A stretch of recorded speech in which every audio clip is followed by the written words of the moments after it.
हो सकता है कि चांदी सोने के साथ कदम से कदम मिला के ना चल पाए। ऐसा नहीं है, क्रूड ऑयल के युद्ध के इफेक्ट से तो सोना चांदी ऊपर जाना चाहिए। आपको डॉलर इंडेक्स बढ़ गई, डॉलर इंडेक्स बढ़ने से बॉन्ड यील्ड्स बढ़ गई, इस वजह से सोना चांदी नीचे गए हैं। वरना अगर खाली हम युद्ध को देखें तो सोना चांदी ऊपर जाना चाहिए। रशिया ने भी अभी $150 बिलियन के गोल्ड बेचने का निर्णय लिया है। उनकी अर्थव्यवस्था ठीक नहीं है। उन्होंने गैसोलीन के एक्सपोर्ट पर 1 अप्रैल से कुछ दिन के लिए रोक लगाने का निर्णय लिया है। ऐसा भी सुनने में आ रहा है क्रूड ऑयल पर भी वो रोक लगा सकते हैं। उनकी अर्थव्यवस्था 4 साल यूक्रेन के साथ युद्ध लड़ने के बाद खोखली हो चुकी है। बिल्कुल। चाइना भले ही ना बताए, क्योंकि युद्ध पूरे विश्व को प्रभावित करता है। चाइना का भी ज्यादातर तेल जो है वो ईरान से और रशिया से आता है, रूट वही है। तो चाइना पर भी असर हो रहा है। चाइना भले ही खुल के सामने ना आए, अपना चुप चुप बैठा है। चाइना पीछे से अपने धागे खींच रहा है, पीछे से अपना तमाशा देख रहा है। पर विश्व युद्ध किसी को भी लाभ नहीं पहुंचाता है। अगर कोई ये देश सोचता है कि भाई हम क्रूड बेचते थे पहले $70 पे, आज युद्ध की वजह से हमारा $115 पे बिक रहा है, उनको ये ऐसा देखने में लग सकता है। हो सकता है उनके पास ये $45 प्रति बैरल का फालतू रेवेन्यू आ रहा होगा, पर ये रेवेन्यू किस कॉस्ट पे है? क्योंकि बाकी जो युद्ध के असर है उससे तो वो बच नहीं सकते हैं।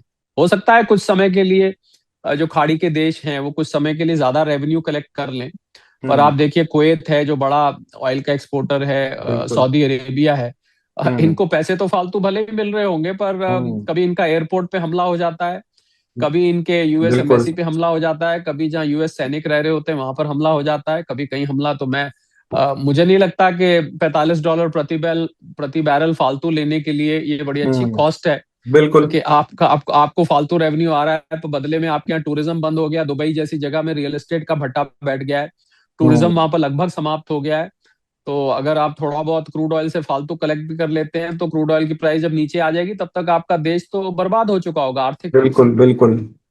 चलो सर, थोड़ा सा भारत पे आ जाते हैं। हम थोड़ा भारत का जिक्र कर लेते हैं, क्योंकि सर हम देख रहे हैं भारत में भी सर मार्केट काफी डाउन जा रही है। पिछले कुछ दिनों में 9 से 10% तक मार्केट टूट चुकी है। वहीं अगर सोने चांदी की अगर हम बात कर लें सर, वो भी काफी डाउन चली गई है।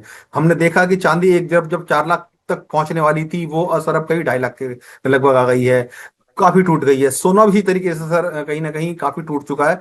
क्या सर आपको लग रहा है कि, क्योंकि आप सर कमोडिटीज में भी अच्छे जानकारी रखते हैं, शेयर करते रहते हैं हमारे साथ लगातार, क्या कमोडिटीज में भी सर गिरावट आगे देखने को मिल सकती है या स्थिर हो जाएंगी सर कहीं जाके चीजें? देखिए, सोने चांदी की बात करें तो मुझे लग रहा है सोने चांदी के लिए एक ये शॉर्ट टर्म फेज है, एक छोटा एक इवेंट है। छोटा तो नहीं, मैं कहूंगा एक घटना घट रही है। छोटे से मेरा मतलब है कि कुछ समय बाद परिस्थितियां उम्मीद कर रहे हैं कि सामान्य हो जाएंगी। अभी सोना चांदी जो है वो क्रूड ऑयल के ऊपर जाने से, और जो मैंने आपको बताया यूएस डॉलर ऊपर जाने से, डॉलर इंडेक्स ऊपर जाने से, उसकी वजह से बॉन्ड यील्ड अमेरिका में बढ़ गई है। 4.4% पर अमेरिका की बॉन्ड यील्ड पहुंच गई है। इस कारण से सोना चांदी प्रेशर में है, क्योंकि फिक्स रिटर्न इन्वेस्टमेंट्स में ऐसा माना जाता है, वहां के जो स्पेकुलेटर्स होते हैं वो पैसा वहां से निकाल के वहां लगा देते हैं, ऐसा माना जाता है। पर मुझे लगता है कि सोना चांदी की अंडरटोन अभी भी बुलिश है, ऊपर की तरफ है।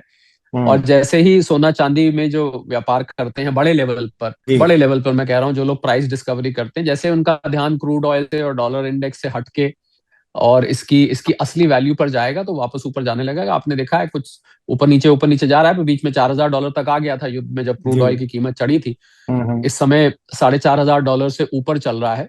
वहां से 10% से ज्यादा की रिकवरी भी हुई है। हो सकता है अभी और एक बार नीचे जाए, जब अगर क्रूड ऑयल की प्राइस यहाँ से ऊपर गई, ये स्ट्रेट ऑफ हॉर्मुज और बारबल मंदेब के बंद होने से या खर्ग आइलैंड पे हमला करने से, अमेरिका के ग्राउंड ऑपरेशंस करने से अगर क्रूड ऑयल की कीमत और गई, तो एक बार और हो सकता है प्रेशर में आए सोना चांदी।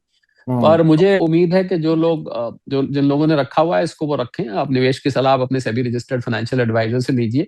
हम लोग एक एनालिसिस कर रहे हैं, पर मुझे लग रहा है कि 1 साल के अंदर इसकी कीमत वापस पहले जो हाई लेवल बना था उसको क्रॉस करनी चाहिए, क्योंकि सोना बहुत सीमित मात्रा में बचा है। कुल 70-80 हजार टन सोना धरती में बचा हुआ है। हर साल 5,000 टन के करीब निकाल लिया जाता है। करीब 15 साल के बाद सोना धरती से निकलना बंद हो जाएगा, जो टेक्नोलॉजी अभी उपलब्ध है।